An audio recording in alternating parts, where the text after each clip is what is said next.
ओम शांति। आज की तारीख है 26/3/2023।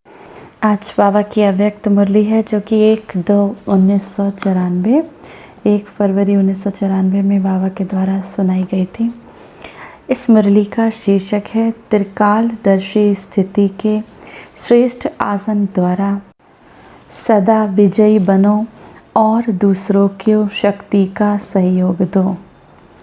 आज त्रिकालदर्शी बाप दादा अपने सर्व मास्टर त्रिकालदर्शी बच्चों को देख रहे हैं।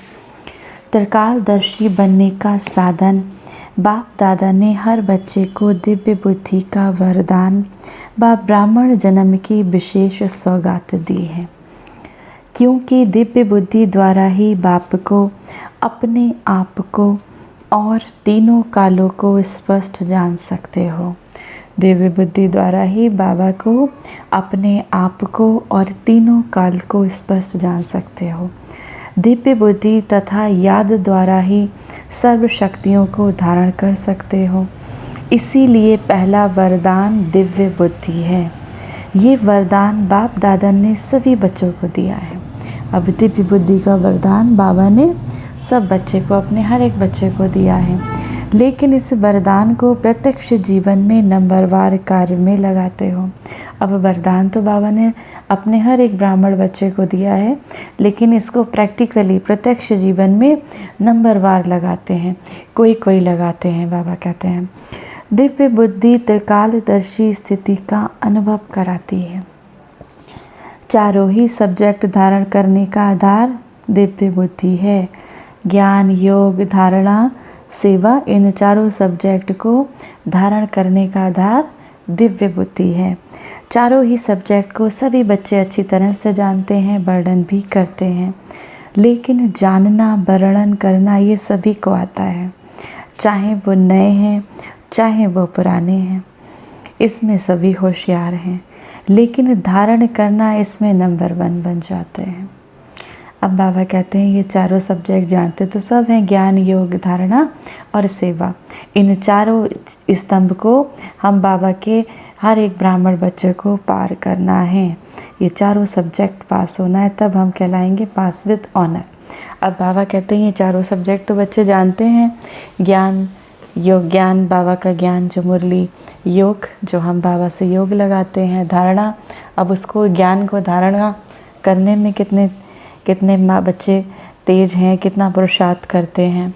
और फिर सेवा, तो बाबा कहते हैं इसको धारण करना, इसमें नंबर 1 बन जाते हैं, इसमें नंबरवार बन जाते हैं। दिव्य बुद्धि की विशेषताएं। दिव्य बुद्धि वाली आत्माएं कोई भी संकल्प को कर्म व वाणी में लाने समय हर बोल और हर कर्म को तीनों काल से जानकर फिर प्रैक्टिकल में लाते हैं। साधारण बुद्धि वाली आत्माएं बहुत करके वर्तमान को स्पष्ट जानती हैं, लेकिन भविष्य और भूतकाल को स्पष्ट नहीं जानती।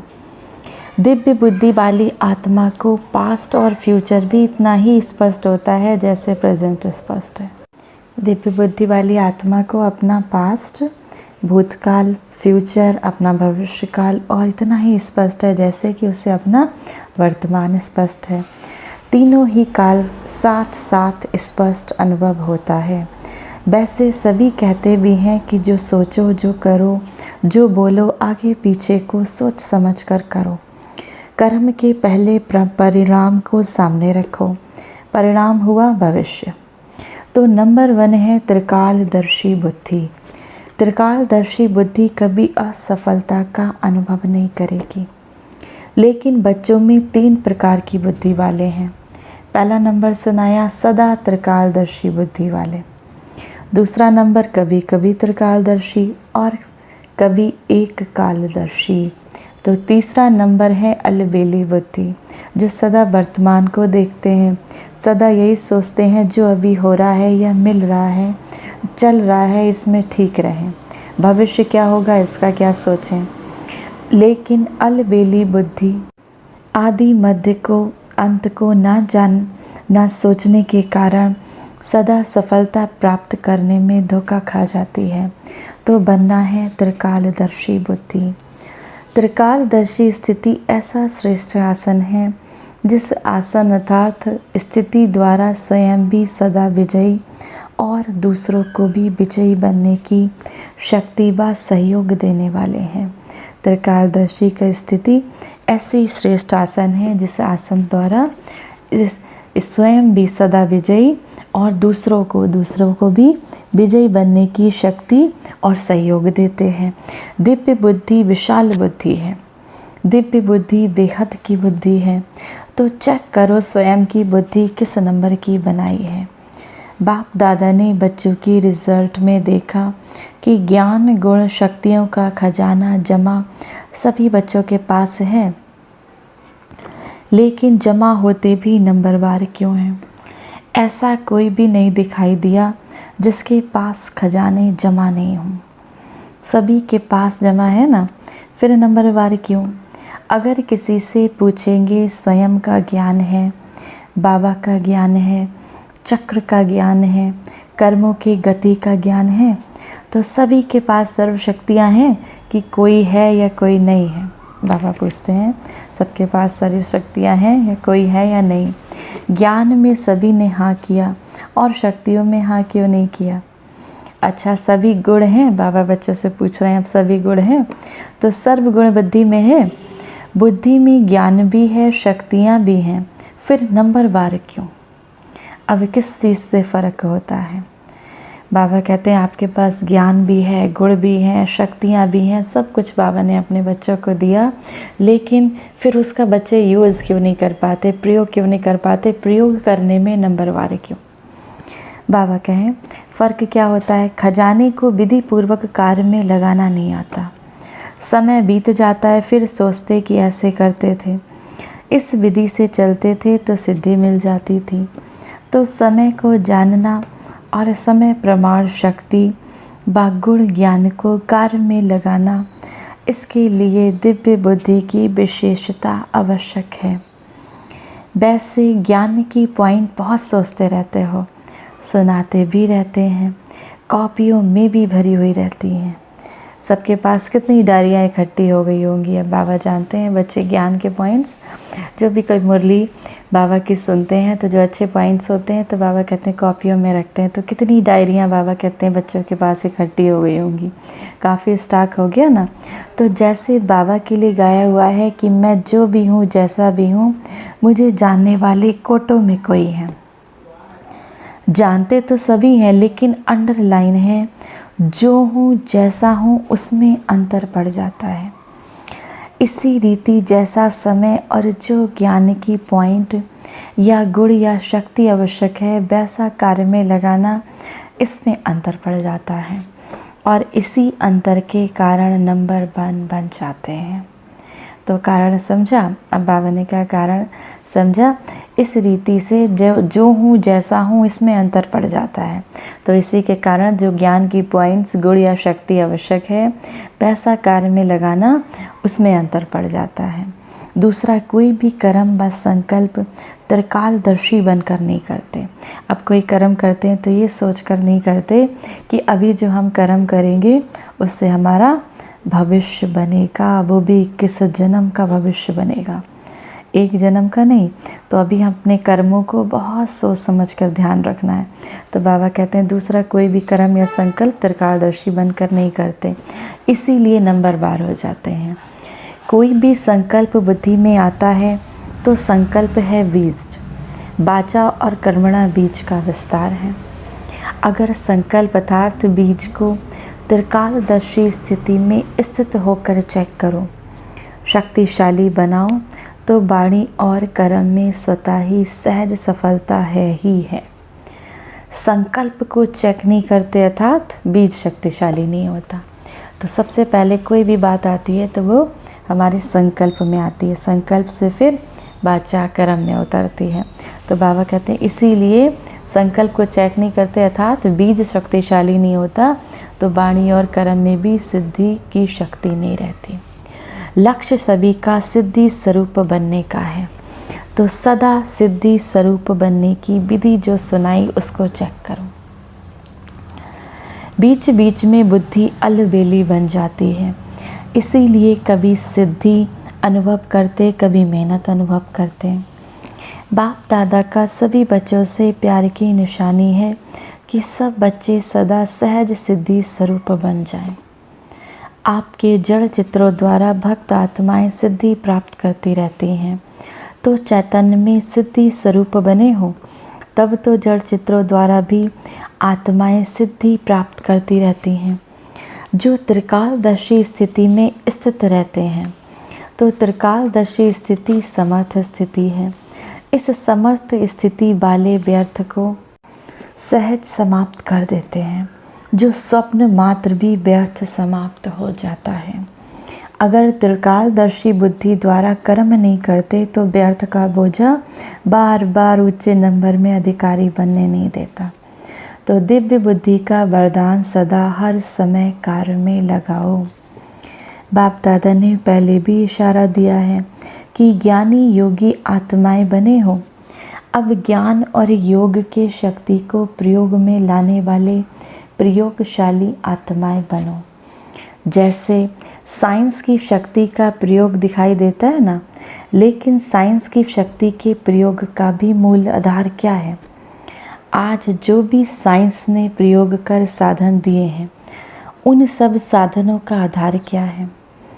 साइंस के प्रयोग का आधार क्या है? मेजॉरिटी देखेंगे लाइट है। लाइट द्वारा ही प्रयोग होता है। अगर कंप्यूटर भी चलता है तो किसके आधार से? कंप्यूटर माइट है लेकिन आधार लाइट है ना। अब कंप्यूटर चलता है तो बाबा कहते हैं किससे? तो कंप्यूटर माइट है लेकिन आधार क्या है इसका? लाइट। तो आपके साइलेंस की शक्ति का भी आधार क्या है? लाइट है ना। जब वह प्रकृति की लाइट द्वारा एक लाइट अनेक प्रकार के प्रयोग प्रैक्टिकल में करके दिखाती है, तो आपकी अविनाशी परमात्म लाइट, आत्मिक लाइट और साथ साथ प्रैक्टिकल स्थिति की लाइट, आपकी अविनाशी परमात्म लाइट, आत्मिक लाइट और साथ साथ प्रैक्टिकल स्थिति लाइट, तो उससे क्या नहीं प्रयोग हो सकता। आपके पास स्थिति की भी लाइट है, मूल स्वरूप भी लाइट है। जब भी कोई प्रयोग करना चाहते हो तो पहले अपने मूल आधार को चेक करो। जैसे कोई भी साइंस के साधन को यूज़ करेंगे तो पहले चेक करेंगे ना कि लाइट है या नहीं है। ऐसे जब योग का, शक्तियों का, गुणों का प्रयोग करते हो तो पहले ये चेक करो कि मूल आधार आत्मिक शक्ति, परमात्म शक्ति, लाइट स्थिति है या नहीं। तो सबसे पहले बाबा कहते हैं जब भौतिक में भी जब कोई साइंस के साधनों का प्रयोग करते हैं तो क्या चेक करते हैं? लाइट आ रही है कि नहीं। अगर आपको टीवी ऑन करना है तो सबसे पहले क्या चेक करते हैं? लाइट आ रही है कि नहीं। ऐसे ही बाबा कहते हैं जब आप योग का, शक्तियों का, गुणों का प्रयोग करते हो तो चेक करो कि मूल आधार आत्मिक शक्ति, परमात्म शक्ति व लाइट स्थिति है। अगर स्थिति स्वरूप डबल लाइट है तो प्रयोग की सफलता बहुत सहज कर सकते हो। सबसे पहले इस अभ्यास को शक्तिशाली बनाने के लिए पहले अपने पर प्रयोग कर देखो। हर मास व हर 15 दिन के लिए कोई न कोई विशेष गुण व कोई न कोई विशेष शक्ति का स्वयं प्रति प्रयोग करके देखो। क्योंकि संगठन में व संबंध संपर्क में पेपर तो आते ही हैं, तो पहले अपने ऊपर प्रयोग में चेक करो कि कोई भी पेपर आया लेकिन जो शक्ति, जो गुण का प्रयोग करने का लक्ष्य रखा उसमें कहाँ तक सफलता मिली। इसके साथ साथ चेक करना है कि हमने जो भी शक्ति माना, हमने अपने गुण का अभ्यास किया, मैं मास्टर सर्व शक्तिमान आत्मा हूँ, मैं शक्ति स्वरूप आत्मा हूँ। तो अगर कोई पेपर आ गया तो उसमें हमें कहाँ तक सफलता मिली और कितने समय तक सफलता मिली।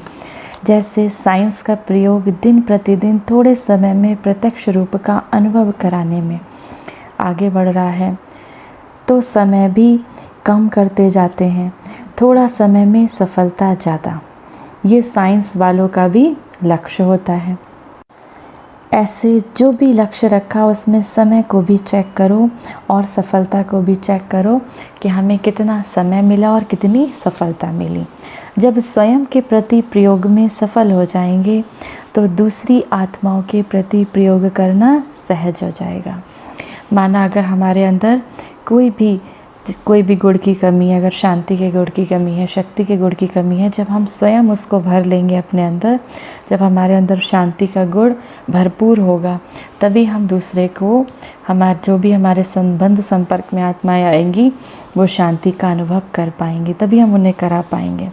जब स्वयं के प्रति सफलता अनुभव करेंगे तो आपके दिल में औरों के प्रति प्रयोग करने का उमंग उत्साह स्वतः ही बढ़ता जाएगा।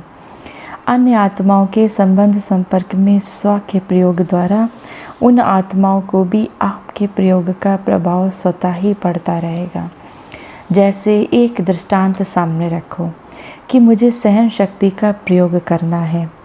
जब स्वयं में सहन शक्ति का प्रयोग करेंगे तो दूसरी आत्माएं आपकी सहन शक्ति को हिलाने के निमित्त हैं, वो भी बच जाएंगी ना, तो उनका भी किनारा हो जाएगा।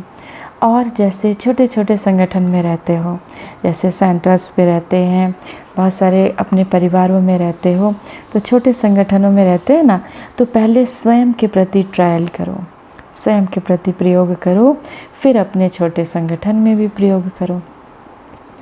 संगठन रूप में कोई भी गुण व शक्ति के प्रयोग का प्रोग्राम बनाओ।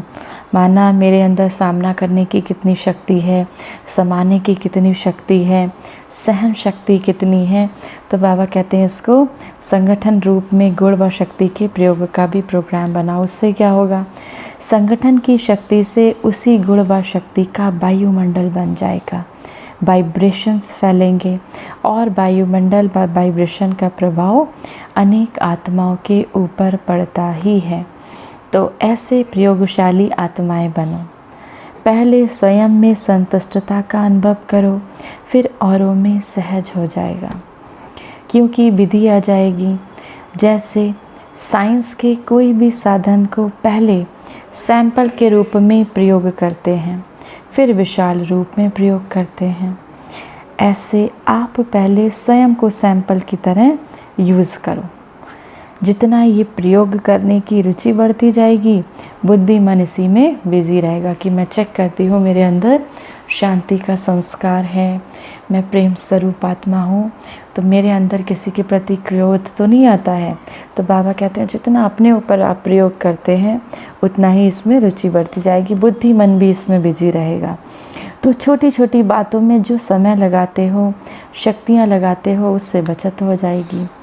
सहज ही अंतर्मुखता की स्थिति अपनी तरफ आकर्षित करेगी, क्योंकि कोई भी चीज़ का प्रयोग और प्रयोग की सफलता स्वतः ही सब तरफ से किनारा करा देती है। ये प्रयोग तो सभी कर सकते हो ना, कि मुश्किल है। इस वर्ष प्रयोगशाली आत्माएं बनो।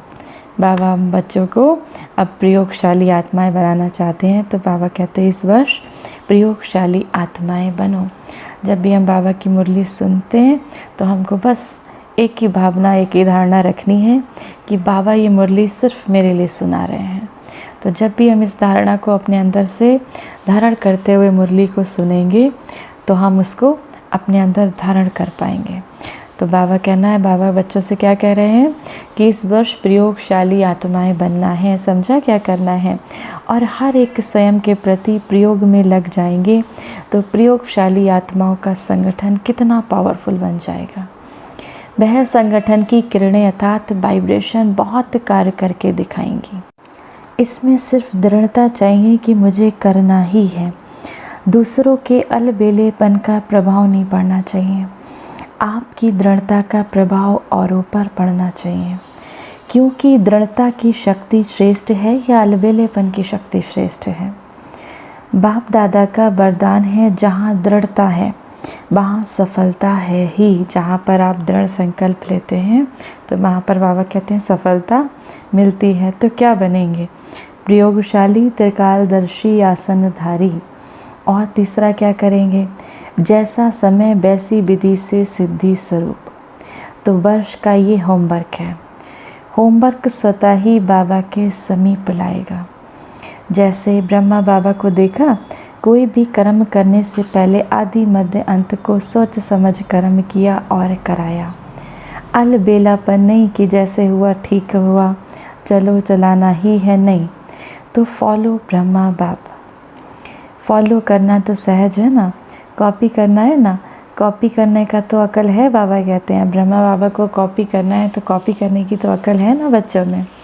अच्छा, ये ग्रुप चांस लेने वाला ग्रुप है। बाबा के सामने ग्रुप बैठा है, बाबा उससे कहते हैं ये ग्रुप चांस लेने वाला ग्रुप है, एक्स्ट्रा लॉटरी मिली है। तो अचानक लॉटरी मिलती है तो उसकी खुशी ज़्यादा ही होती है। तो ये लकी ग्रुप हुआ ना, चांस लेने वाला लकी ग्रुप। दूसरे सोचते रहते हैं कब जाएंगे, आप पहुंच गए। अब डबल विदेशियों का टर्न शुरू होने वाला है। भारतवासियों ने अपनी लॉटरी ले ली। चारों ओर के डबल विदेशी बच्चों ने जो रिट्रीट का प्रोग्राम बनाया है उसमें मेहनत अच्छी की। विशेष निमित्त आत्माओं को समीप लाने की विधि अच्छी है और जितना हिम्मत रख आगे बढ़ रहे हैं उतनी सफलता हर वर्ष श्रेष्ठ से श्रेष्ठ मिलती रही है। ऐसा अनुभव होता है ना कि कोई समय था जो निमित्त विशेष आत्माओं से संपर्क करना भी मुश्किल लगता था, और अभी क्या लगता है, अभी ऐसा समय था जब विशेष निमित्त आत्माएं हैं उनसे संपर्क नहीं कर पाते थे। तो अब बाबा कहते हैं अब क्या लगता है, जितना सोचते हो उससे भी ज़्यादा आते हैं ना। तो ये हिम्मत का प्रत्यक्ष फल है। भारत में भी संपर्क बढ़ता जाता है। अब कितने सारे सेंटर्स खुल गए, तो कितने सारे देश विदेशों में सेंटर्स खुल गए। तो बाबा कहते हैं भारत में भी संपर्क बढ़ रहा है, दूर दूर तक बाबा के बच्चे बहुत दूर दूर तक हैं, देश विदेशों में हैं। पहले आप निमंत्रण देने की मेहनत करते थे और अभी स्वयं आने की ऑफ़र करते हैं। पहले बाबा के बच्चे बाबा सबको, जो बड़े बड़े लोग थे उनको निमंत्रण देते थे कि आप आइए, और अब क्या करते हैं, अब इतना चारों तरफ जब अशांति का माहौल है तो सब स्वयं आने की ऑफ़र करते हैं कि हम एक बार बाबा के घर पर जाना चाहते हैं, ब्रह्मा कुमारीज़ के सेंटर पर एक विज़िट हम ज़रूर करना चाहते हैं। तो फ़र्क पड़ गया ना। वो कहते हैं हम चलें और आप कहते हो नंबर नहीं है। ये है हिम्मते बच्चे मददे बाप का प्रत्यक्ष स्वरूप।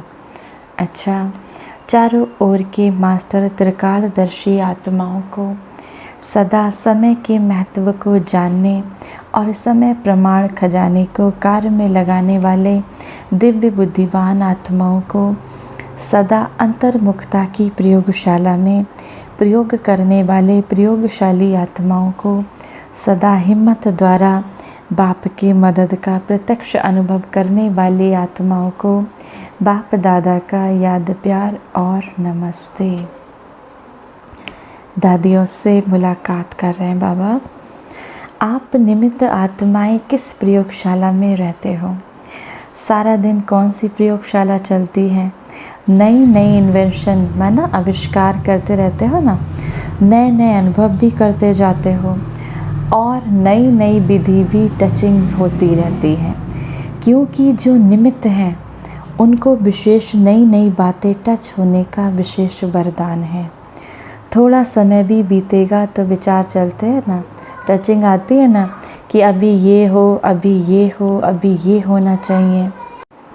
तो निमित्त आत्माओं को विशेष उमंग उत्साह बढ़ाने के व परिवर्तन शक्ति को बढ़ाने के प्लान की ज़रूरत है। इसके बिना रह नहीं सकते हैं। बुद्धि चलती है ना, देख रेख आश्चर्यवत नहीं होते, लेकिन उमंग उत्साह में आगे बढ़ाने के लिए प्लानिंग बुद्धि बनते हैं। माया संगठन को हिलाने के नए नए प्लान बनाती है, नई नई बातें सुनती हो। आप लोग सभी को हिम्मत उमंग में लाने के प्लान बनाते हो। दादियाँ हम सब बच्चों को कितना उमंग उत्साह मिलाती थी। तो बाप जब दादियाँ स्टेज पे आती थी तो उनको देख के ही सब बच्चों में कितना उमंग उत्साह आ जाता था। तो कभी आश्चर्य लगता है ना? नहीं लगता है ना। माया भी पुरानी विधि से थोड़े ही अपना बनाएगी, वो भी नवीनता लाएगी ना। अच्छा, आज की मुरली से वरदान है, शुद्ध मन और दिव्य बुद्धि के विमान द्वारा सेकंड में स्वीट होम की यात्रा करने वाले मास्टर सर्वशक्तिमान भव। साइंस वाले फास्ट गति के यंत्र निकालने का प्रयत्न करते हैं, उसके लिए कितना खर्चा करते हैं, कितना समय और एनर्जी लगाते हैं। लेकिन आपके पास इतनी तीव्र गति का यंत्र है जो बिना खर्च के सोचा और पहुंचा। आपको शुभ संकल्प का यंत्र मिला है, दिव्य बुद्धि मिली है। इस शुद्ध मन और दिव्य बुद्धि के विमान द्वारा जब चाहें तब चले जाओ और जब चाहें तब लौट जाओ। मास्टर सर्वशक्तिवान को कोई रोक नहीं सकता। तो इस दिव्य बुद्धि के द्वारा जब चाहें हम अपने परम धाम, अपने स्वीट होम की यात्रा कर सकते हैं। बाबा कहे मास्टर सर्वशक्तिवान को कोई नहीं रोक सकता।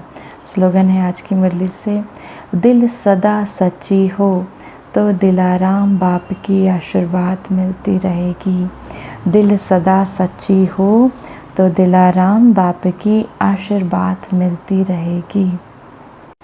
आज की मुरली से सम्मान का अभ्यास करेंगे। मैं सतो गुणी आत्मा हूँ।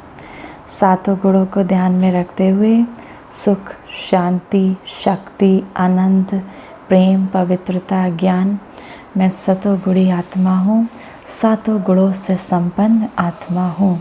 तो अपने ऊपर बाबा ने कहा इस बार हमें प्रयोगशाली बनना है, नए नए प्रयोग करना है और हर कर्म, हर संकल्प करने से पहले त्रिकालदर्शी होकर सोचना है कि इस संकल्प से, इस कर्म से मेरा भविष्य क्या होगा। सबसे ज़्यादा प्रेजेंट, पास्ट और भविष्य। मेरा भविष्य इस एक संकल्प पर टिका हुआ है। तो 21 जन्मों का भाग्य इकट्ठा करना है, तो एक एक संकल्प, एक एक कर्म को हमको सोच समझ कर करना है। तो प्रयोगशाली बनना है, नए नए प्रयोग करने हैं। सबसे पहले स्वयं में सातों गुणों को धारण करना है, फिर चेक करना है क्या मैं आत्मा शांत स्वरूप बनी हूँ, क्या मैं आत्मा प्रेम स्वरूप बनी हूँ। शक्तियाँ, समाने की शक्ति, सहन शक्ति, धारणा की, ये सारी शक्तियाँ मुझ आत्मा के अंदर हैं। फिर हम दूसरों के ऊपर प्रयोग कर सकते हैं। तो चेक करना है। बाबा ने कहा इस साल हमको प्रयोगशाली बनना है। अच्छा, ओम शांति।